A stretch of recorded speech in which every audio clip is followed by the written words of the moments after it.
అందరికీ నమస్కారం అండి. నేను చెప్పబోతున్న కవిత భారతదేశం మీద.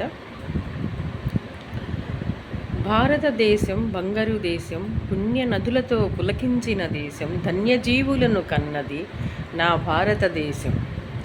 వీర వనితలను విప్లవకారులను కన్నది నా భారతదేశం బంగారు దేశం. అందమైన శిల్పాలతో అలరాడింది నా దేశం. మహామహులను కన్నది, సమతా మమతా భావం చాటి చెప్పి శాపకూడు సిద్ధాంతంతో బ్రహ్మనాయుడు నడియాడిన భారతదేశం నా భారతదేశం బంగారు దేశం. సరోజినీ నాయుడు, ఝాన్సీ లక్ష్మీబాయి, రాణి రుద్రమదేవి వీరవనితలను కన్నది ఈ దేశం, మన దేశం భారతదేశం బంగారు దేశం.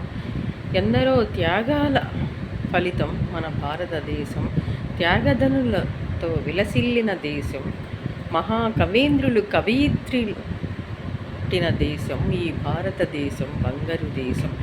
ఏ దేశమేగినా ఎందుకాలిడినా, ఏ పీఠమెక్కినా పొగడరా నీ తల్లి భూమి భారతిని, నిలపరా నీ జాతి నిండు గౌరవాన్ని అన్నాడు రాయప్రోలు.